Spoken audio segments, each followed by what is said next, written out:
Hello, Chuck, and welcome to Hands in the Soil podcast. I'm so excited to have you here and get to connect and have this conversation today. How are you doing this morning? I am good this morning, thank you. It is a beautiful day here in Cardiff, sitting in my kitchen. I'm looking out the window and it's blue skies with little white puffy clouds. And it's just, we're very lucky to live where we do and to do what we do. Yeah, feeling blessed. Yeah, I know we are very blessed with our weather here in San Diego. I always say we're kind of a fragile bunch because I always hear people complaining about when it's cloudy or when it's not fully sunny, and we're like, wow, we just don't even know what we have Yeah, sometimes. And it's also an incredible place to be able to be in the space of agriculture because it allows for a lot of flexibility with everything we're growing and what we're doing, and to be able to be like closer to the coast. But yeah, I'm really excited for our conversation today. There's kind of these big bucket topics that I'm excited to talk with you around in relation to the food system because you've been involved in kind of these different aspects of the food system. And I feel like what you're doing now is, and what I understand the way that you focus your work is it really focuses around systemic change. And I'm inspired by that. And so I'm excited to talk to you about that because I think sometimes it's easy to it's hard to help others understand what that means and like the way that the system is a system, and you can't kind of take one piece out to then zone in on it and just try and like fix or make that better. You have to really understand the whole. So I from what I understand in the work that you do is that there is a very holistic lens in the way that you kind of focus the work that you're doing. So I'm excited to dive into all these topics, but before we get started, I would love if you could kind of share with us, how did you get into this space of food systems and of agriculture? What really brought you into the work that you're doing today? thank you for that. Well, if you've looked at my bio, you know that I'm a recovering chef. Okay. I started out as a dishwasher when I was 13 and I've been working in some way in food and food systems my entire life. And the long time that I was a chef and then a restaurateur and had a catering company, did consulting, all of that stuff made me constantly look at that aspect, the food service aspect of the food system. And what always appalled me was how much waste there was in it. If you're a caterer, show up to an event with the food you think you're going to need, plus another 10 or 15%. And then you usually have consumption of around 85 to 90% of that. But you have to overproduce because you can never be that caterer that runs out of food. That will ruin your business. And so just in the catering alone, and then you get into restaurants and food service and manufacturing. And in the American food system, there is waste built into the system. Manufacturers overproduce. You go into a food bank and volunteer after Thanksgiving, like I did for years, you will see pallet loads of Thanksgiving products, stuffing and pumpkin pie filling and all these things, because that's the design of the industrial food complex in America. And so unless and until you look at these things from that system-wide standpoint, it's really difficult to have an impact on nutrition or basic health or hunger and those kind of things. And so my career in food service led me eventually to realize that I had accumulated a set of skills around logistics, management, food, all these things. And I thought I could turn those into a benefit somehow. And for me, it's always been about hungry kids. I don't know if anybody's quoted the statistics to you, but in San Diego, we have over 800,000 food insecure people in San Diego. And I'm always really careful about that definition. Food insecure means that sometime in the previous month, they didn't know where the next meal was coming from. So over 800,000 people, a third of which are kids. So over 200,000 kids in San Diego alone that at some point in the previous month didn't know where their next meal was coming from. And as a result of that, parents are choosing between eating themselves or feeding their kids. They're choosing between buying medication or feeding their kids. Grandparents, caregivers, they're all making these really horrible decisions because there's not enough food to go around. And the misconception around that is that well, those are unemployed or unhoused or everything else. No, the vast bulk of those people are the working poor. And our government has failed to keep minimum wages at a level that you can actually live in San Diego. Those are systemic barriers, and they're built into the system as it exists today. So, coming up through food, understanding the food waste. I remember years ago, I was in a supermarket, and it was first thing as they'd opened in the morning, and there was a guy stocking apples in the apple department, and he was taking apples that were bruised or something, and he's putting them off to the side and putting these beautiful apples in their place. And I asked him a question, pretty much knowing the answer. I go, what happens to those apples? And back then they just a dumpster. They just throw them away. They try to recycle them and keep them in the system now. But I remember leaving that supermarket thinking, man, you gave me those apples. I'd make applesauce, apple juice, apple pie, apple cobbler, and I would keep it in the food system. And so that was sort of the push for me to start my first nonprofit, which is Kitchens for Good. We had originally thought that Kitchens for Good was going to be a rescued food into Meals for the Hungry organization, and very quickly realized that that's a Band-Aid solution. And so we pivoted to culinary job training. So very quickly realized at Kitchens for Good that that old biblical thing about if you give a man a fish, you feed him for a day. If you teach him to fish, he feeds himself. Well, if you teach him how to cook fish, he opens a fish restaurant and he feeds his whole community. And so that was the idea behind Kitchens for Good. And it is still rocking it. Even though I left the organization 5 years ago, they are killing it. And something over 1,000 graduates of our program now that are working, earning a good living, in many cases have gotten their kids back out of foster care, have reunited with their families. It's just an amazing story when you empower someone around food to be in charge of their own economic destiny. You can build generational wealth through starting with a good job and turning that good job into, hopefully at some point, business ownership, opening your own fish shop, for example. And that's what got me into the nonprofit world, to actually stop working in the food system and start working on it. And that work at Kitchens for Good led me to found Heal the Earth, my current nonprofit. I appreciate the explanation of that process because it really does highlight some of the big bucket items that I was speaking to before of I think there's a way that we understand food in our culture, especially here in the West. Specificity of when you empower someone with that autonomy in relation to their food, how it can empower them in their life in so many other ways. And that way that the food system is really this nexus point to so many of these issues that we see in all these different aspects of society and culture, and that like understanding that there's also something underneath that inability for someone to have access to the food that they might want or need.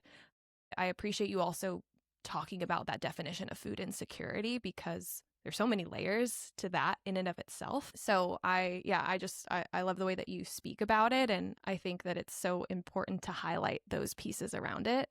And so with this shift to Heal the Earth, can you speak about Heal the Earth a little bit and where are you now? Absolutely.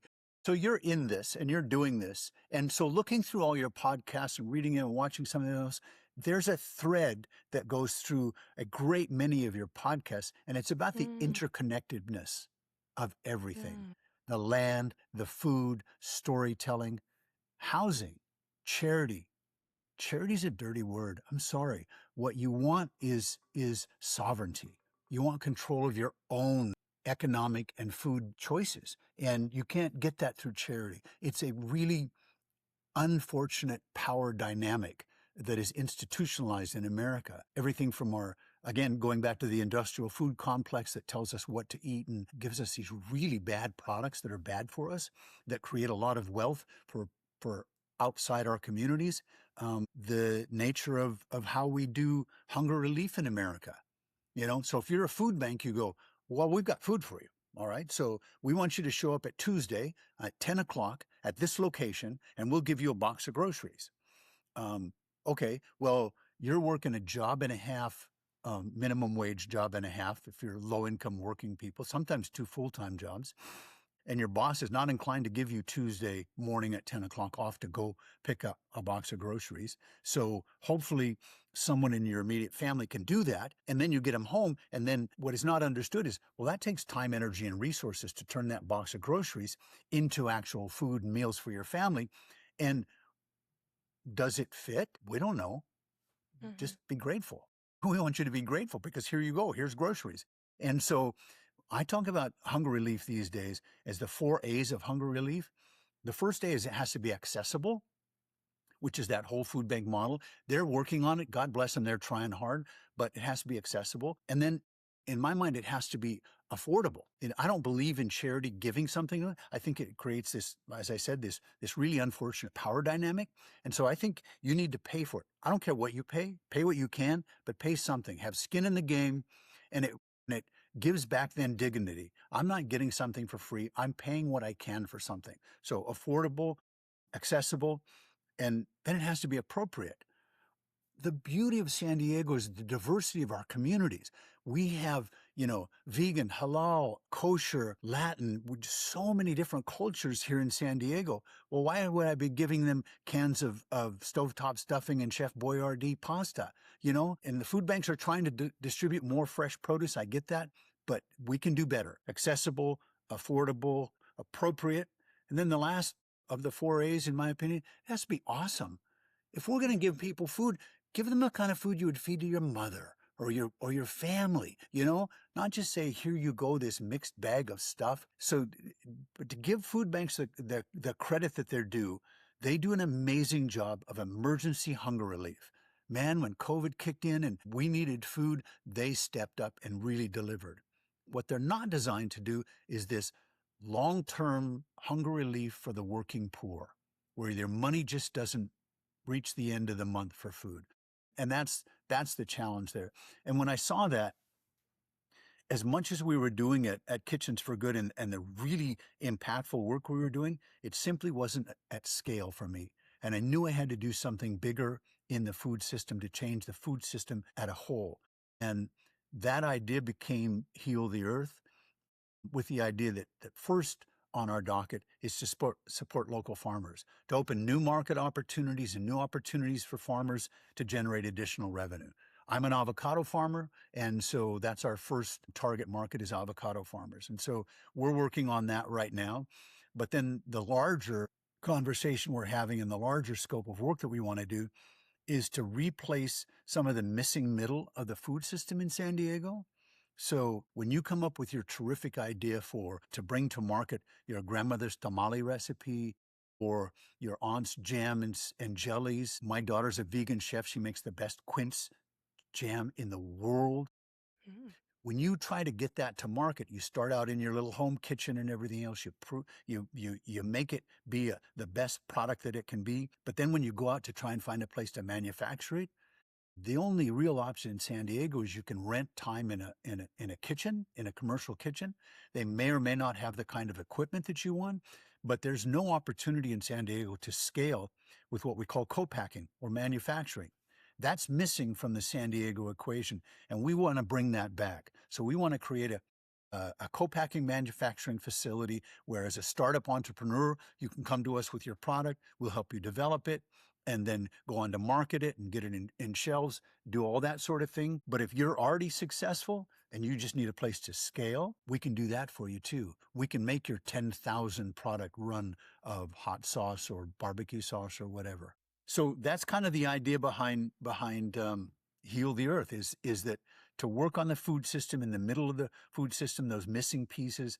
I try to look at how we change the system not as a philanthropic opportunity, but as a market opportunity.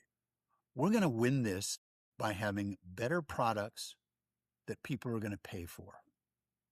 They're not going to come to your farm and go, I'm going to pay more for your carrots because I really support your mission. They're going to come to your farm because your carrots are delicious and I support your mission.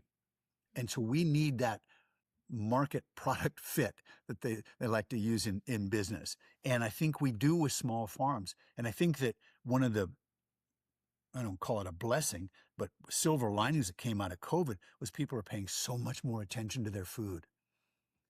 at last, they understand what is happening in the industrial food complex and what they're trying to feed us and make us think is good food. It ain't. So much of it.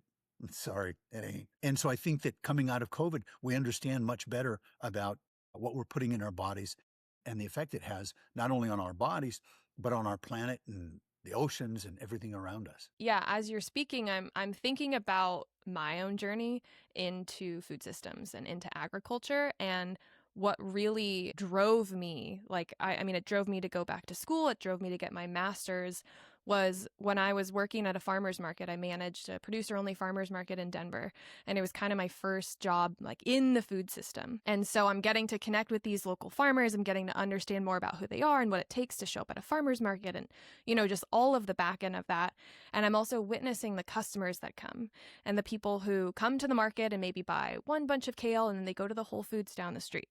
Or they just kind of peruse through and they get like a smoothie and then they're done. Or they're just kind of hanging out and they're taking photos and they move on. And then there were some other customers who show up and they're trying to use their, at the time, their EBT money. And they have this inability to be able to actually apply the resources they have to what's available in this market. And you have farmers who would love to be able to provide that product to the people who need it, but they don't really have that option because they're trying to make a living through their business. And so they have to sell this product at a dollar value that is worth it for them to be able to keep doing what they're doing. And then you have customers that are showing up that are seeking what's really healthy and real and available and what they want, but they don't have that inability to access that. And this like major miss of this just massive hole that exists within the food system that tries to be addressed in all of these ways that don't actually address any of the root cause issues. And I feel like you're speaking to some of those root cause issues around poverty, and also the attempt to try and tell us and say that in order to provide food for people that can't afford it, we need to make it cheaper. And by making it cheaper, we just substitute what's real with what's not, right? And we lean on more extraction and we sacrifice the people who are on the ground level, actually making it possible where they don't get a living wage and they're not treated fairly in any way, shape, or form. So there's these stories that exist that we're told, and right, like it's just kind of a big fat mess. So in that area, that bucket, right, of what you're speaking to around charity even, and kind of the difference in charity, and also how Heal the Earth is a 501c3, but you're not showing up in a way to say that we need to give charity in order to make this shift and support this systemic change. And so I'm not actually sure what my question is, but I just was like thinking about these big bucket items as you're speaking, and I'm kind of curious if you could talk about that gap specifically too, right? Of those ways in which you provide more market access for local farmers and you're supporting the local farmer and you're supporting the people who don't have the ability to access that food at the dollar face value that farmer might need to sell it at in order to make a living. Like, is there it sounds like those are kind of separate programs and there's different ways to approach that, but yeah, does that make sense? Like, could you just speak to that Yes, it as a totally whole? makes sense. And so and you hit the nail on the head. The challenge is getting farmers paid what they need to, because it actually costs money to grow produce, surprisingly. And in America, so of all the nations, Americans spend less per capita on food than any other developed nation. So the other nations understand that food costs money and good food costs money and you need to pay for it. And so based on that, we need to change the system. And unfortunately, the way the system in America is set up, I think we're going to need subsidies for farmers and for consumers until the minimum wage in San Diego goes up to $36 an hour, from its current 16, so people can actually afford good food. And until other changes. So in my mind, who benefits from changes in the system and from subsidies to the system? Okay, well, I can tell you right now that insurance companies and healthcare companies would benefit immensely by getting better food to consumers. Okay, so if you're low income and you suddenly have subsidized food or more money in your pocket. During COVID, one of the things that helped lift people out of poverty was the simple fact the government gave people more money. So if Mm-hmm. people have more money, they buy better food. If the better food costs less, they buy. No parent is going to choose, well, I'll have the crappy food for my kid. instead of the good food. If it's equal, they buy the good food every single time. So one of the things I'm looking at is, and I know that Ellie over at Food Shed, she and I talk about this food as medicine concept all the time about the healthcare maintenance organization should really be helping us fund this. They should be doing grocery prescriptions, meal prescriptions, medically tailored meal prescriptions, all those kind of things. And so I think that insurance companies and healthcare systems, they have a stake in this and they need to start helping us pay for it. So they need to subsidize on the farmer side of it, good food, and on the consumer side of it, the ability to purchase good food. And so that's my sort of what we call my what my CEO Jennifer Gilmore over at Kitchens Food calls it BHAG, big hairy audacious goal. Well, I turned it into BHAD, which is big hairy audacious dream.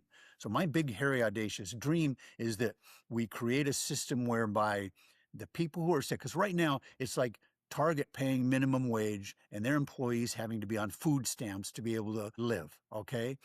Well, Target, you need to pay more money. Okay. So that you need to pay a living wage so that your employees don't have to survive by being on food stamps. The health maintenance companies and the insurance companies are making so much money on it. They have to have more skin in the game. And then what will allow us to do this is one of the other threads that I see going through a lot of your podcasts is this idea of community and collaboration. All right. And I see that Greg has this 1,000 Tiny Farms. I'm sorry, I've known him for years and I didn't know that he was doing this thing until I saw it on your podcast. Oh my God. So I got to go out, I got to go talk to him about this and about that. But that whole thing, I'm a country boy from Montana and everything back home, we grow a lot of grain back there, wheat and oats and barley and all that other stuff. Everything is owned cooperatively. All the grain storage, the production, everything else, the grocery store, we had a co-op grocery store. Even the gas station I used to buy my gas from was a co-op gas station, meaning that it was owned by local community investors that owned a piece of it and either derived profit from it at the end of the year or had a reduced cost for their involvement. And so when we looked at buying our farm 6 years ago, and first thing I did was, well, where's the avocado cooperative here in San Diego? And there wasn't one.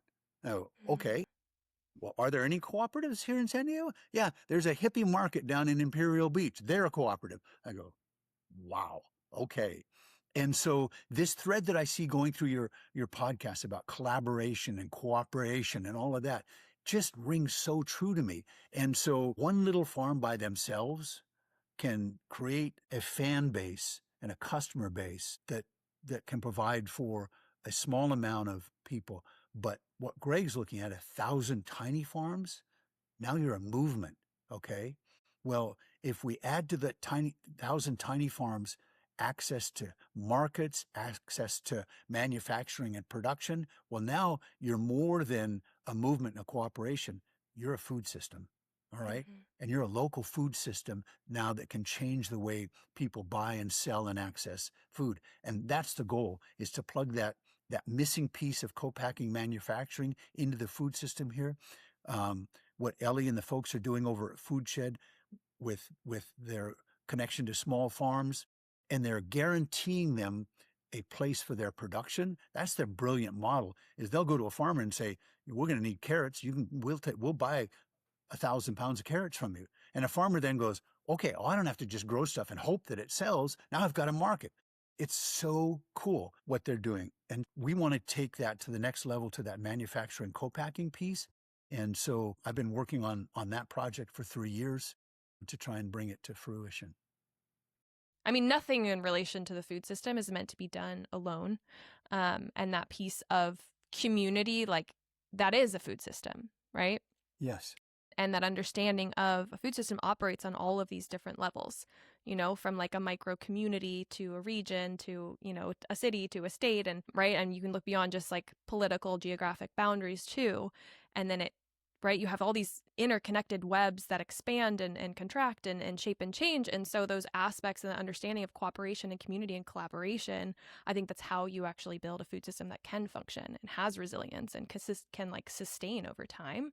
And I know that you have with Heal the Earth, there's this Adopt an Avocado Tree program that I really want you to speak to. I'm kind of obsessed with it. I've never seen something like this and I love it. I'm like, yeah, I would adopt a tree. So can you please share about that? Because I think it's so cute and it sounds very fun.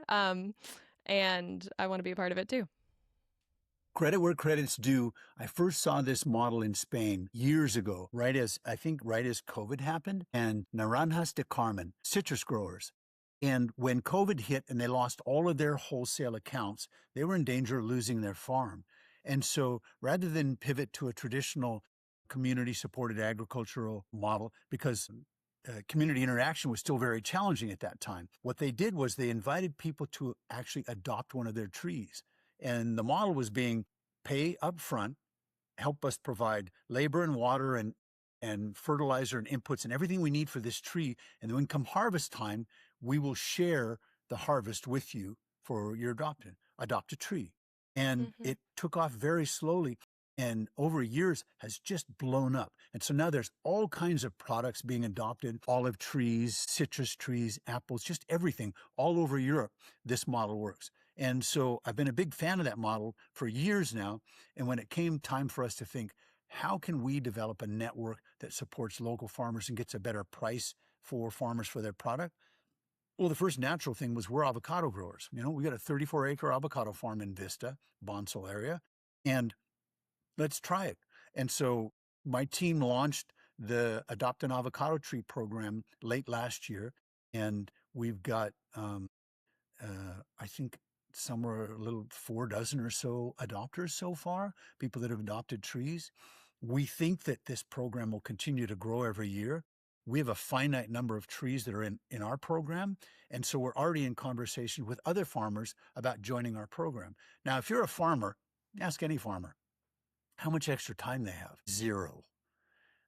You're farming. And so it's really challenging for a farmer to do marketing and social media, just all those other things that you need to as the business of farming, when all you really want to do is have, I don't know, maybe your hands in the soil or something. And so that part is really challenging. Well, we hope to provide a platform for other farmers to join. So my team is already in a conversation with a dragon fruit farmer who wants to sell his dragon fruit through our platform. And so we hope to expand this into a whole great many more crops that we don't grow that other farmers grow. And when we reach the limit of the number of trees that we have for adoption, we want to invite other avocado farmers. And again, for us, it's all about organic, regenerative, and local. Quite frankly, I wouldn't partner with somebody up in Northern California. It just doesn't make sense. So really hyper focused on San Diego County and what we're trying to do here. So yeah, it's available. It's online. We still have some trees available for adoption. We're shipping right now to the folks that have adopted, but we're also taking adoptions for next season. And one of the things we did on our farm when we bought it, it was all Hass avocados. We have diversified. So we have Fuertes and Reeds and Gems, Carmens and Malumas. So we have a lot of different avocados. And some of them are at different times of the year. So around Thanksgiving, we'll have Fuerte avocados in our adopted program, so adopted tree program. Mm-hmm. And that was the idea about it. How can Yeah. we support our farm, and how can we create a platform to support other farmers? Mm-hmm. Yeah, it reminds me of a little bit of a readaptation of kind of a CSA model. Yeah. But it's just with trees, and it just made me really happy when I thought about it. So I was like, for someone like me, I don't have any fruit trees. I'm renting a house, a tiny little ADU. I don't have any fruit trees around. I can't plant a fruit tree and hope it's going to grow something for me. And so that thought of being able to adopt a tree and then receive in return, I like that idea as being able to partake in it without being able to care for that tree itself. And I make it sound a lot simpler than what my team has set up. So all credit to my team that have done this. They did things that I didn't even know, old fart, didn't even know. So they geotag your tree. So you can see your tree, but you can Oh my also gosh. see everybody else's tree in the grove and see what they named their tree and even an explanation of why they adopted their tree. It was a Mother's Day gift for somebody, or it was for my son's graduation, or just all the different reasons for adopting trees. And then you get a picture of your tree, certificate of adoption for your tree. And earlier this year, we had our first on-site, our on our farm event for early adopters. So they came out, Mm, we made them guacamole because that's what we do. And we just had a nice time. They got to visit their tree, take a picture of their tree with their tree. It was just, it's again, one of the threads that I see through all of the work that you're doing is this building of community. Okay. And Ellie and Hernan, what they're doing, with food and just community building is so important. And every mhm. time you talk to a small farmer, that community and storytelling is critical for their success. And I'm a member of the Assiniboine tribe from northeastern Montana. So Native American, my background is a huge amount of respect for storytellers. That verbal history of your tribe and your place in the tribe is critically important. And so storytelling has always been really important to me. And so this is just a natural fit. Talking to you about this stuff makes sense to me. But also, how can we tell the story of those farmers who don't necessarily do that, who aren't, comfortable or have the time for social media. And this platform that has started out as adopt an avocado tree will grow into adopt a whole lot more than avocado trees. At least that's my hope for it. Like in terms of other forms of produce or just even beyond that? Yeah, I would think everything. Again, your typical CSA or farm stand, because we hope to have a farm stand later this year at our farm. But so I don't have chickens yet. I want chickens, but I don't have them yet. But if somebody in my community has chickens and they want us to sell their eggs for them, there's a model for doing that. Now, the typical Mm, farm stand model is well, there's a little bit of levels to it. So I'm going to get a little bit wonky on you here for just a second. A farm stand means that I can set up a stand and sell what I grow. A farm store means that I can set up a store that looks like a farm stand, but I can sell other farmers' produce from my farm store. And the typical thing is that I would contract with another farmer, go, hey, I'd like to buy your carrots. I'll give you X cents a pound for your carrots, and then I'll sell them and I'll mark them up 3 times and I'll make money on it. That's the capitalist model in America. Well, there's a model called the farm stop. And the difference in a farm stop is that I don't tell you what I'm paying you for your carrots. You set the price. So you bring me carrots, you set the price for those carrots. I'll sell them at that price. And instead of you getting 30% of that, you get 70% of that. So the farmer sets his own price. He gets 70% of the sales price. And we, as the facilitators of that transaction and actually doing the work on the ground, we'll take 30%. It's a wholly different model. And so just like the adopt a tree model, we're trying to change these institutionalized things that are happening that aren't necessarily designed specifically for the benefit of the people that are involved in it. Give more money to farmers, give them additional outlets for sale. So we go back to that model that Ellie has at Food Shed, where she's providing, guaranteed market for carrots from a farmer. Well, what if he has extra carrots? Come on down. We've got an outlet mhm. for you. A long-term vision for me would be that we would start that farm stand on our farm, but then we would grow it into dozens of locations all over San Diego. And it would be much more than just fresh produce locally, prices set by local farmers. It would have local made honey and jams and jellies and ketchups and mustard. Do you know where Heinz ketchup is made? I don't. I don't know if I want to know. Nobody does. I asked these Mm, questions hundreds of times over the years. Nobody knows where it's made. Somebody said, "Well, I think it's made in like Akron, Ohio." And I go, "Well, I don't know." mm, And so during COVID, when there was no Heinz ketchup on the shelves because the whole distribution system was messed up, where did we turn? Well, we didn't. Well, what if ketchup was made locally? What if we had yeah. Cardiff ketchup on the shelf, for the next time, whatever the next thing coming up is? And that's what I want to recreate. Again, going back to that middle of the food system, benefit locals that are buying local, getting healthier, better, more nutritionally dense produce and foods because we're making it locally, and supporting the farmers that are quite frankly, the foundation of a food system. No farmers, no food. So on both ends, and we need the middle of that to be able to take care of both ends of this. And so Mm-hmm. that's all. That's all I want to do. Yeah, I know. What was it? The big hairy dream? Big, hairy, audacious dream. Be had. Big hairy audacious dream. I love that. Thanks, So Jennifer Gilmore. for anyone who's listening and is like, yes, I agree. I want this too. I want this change to happen. I want to be a part of this. Like I want to, I want to help make change. What would you say to someone who's feeling inspired and also maybe doesn't really know how to show up to make that difference, right? I think there's so many ways that individuals can show up as a consumer, but is there anything outside of that and ways that they can engage in the food system and they can also help to be a part of the creation of what we want to see, right? What would you tell that person? Well, I think you hit on the first thing, the first essential step. Step one is be a better consumer. I don't say you have to buy everything at farmers markets, but start buying more. Just start buying more at farmers markets. And we're blessed in San Diego, as you said earlier. I mean, what is it, like 44 farmers markets every week in San Diego? So don't tell me you can't find one, because there's one every day. You might have to drive a little bit to find a Tuesday one, but trust me, there's one every day. So buy more. So that's your baseline. But then give more of yourself, okay? Give more of your time, energy, and resources. So if you can't write a check to a nonprofit doing good work in this space, then donate time to them, or make introductions to them, join their email list, join their database, volunteer, show up, like their posts on Instagram, or on LinkedIn. Just help them get the word out about them. Those are kind of the basics things I think of, and just get involved in a more active basis. Change isn't going to happen because we want it to happen. It's going to change because we step up and make it happen. And so step up a little bit. Again, I keep talking about Jennifer Gilmore because she's one of my favorite people in the world, our CEO at Kitchens for Good.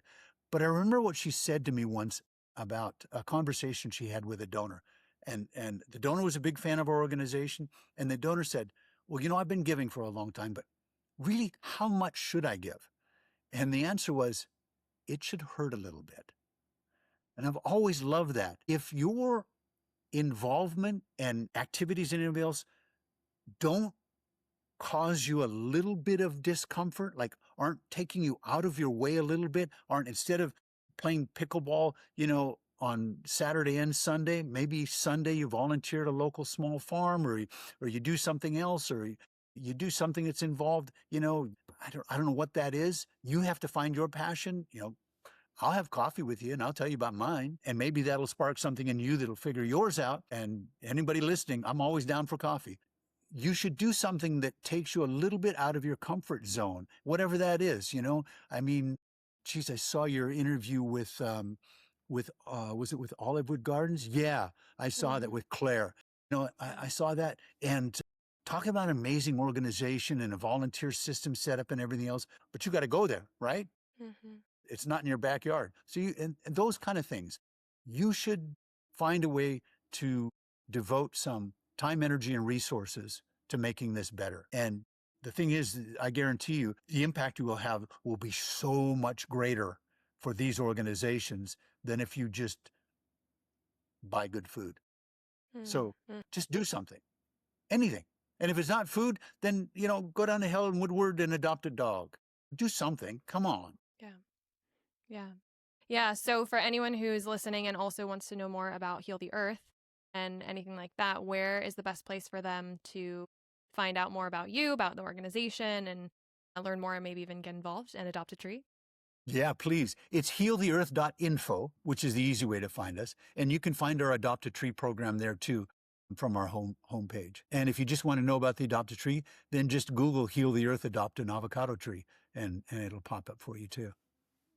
Easy. Yeah. So we'll add that link into the show notes for anyone who wants to find that and get involved and learn more and maybe even find more ways that they could get involved and contribute in some way. But as we start to wrap up our conversation today, is there anything else that you would like to speak to that we didn't speak to, or anything that you would want to leave the listeners with today? I got to come back to the reason that I do this and have been doing trying to do something like this for years, and it's about kids that don't know where the next meal is coming from. So I was one of those kids. Okay, so raised by a single mom. I have 4 brothers and 4 sisters. Yeah, that means 9 kids. Um, we have to do better. I was one of those free lunch kids at school.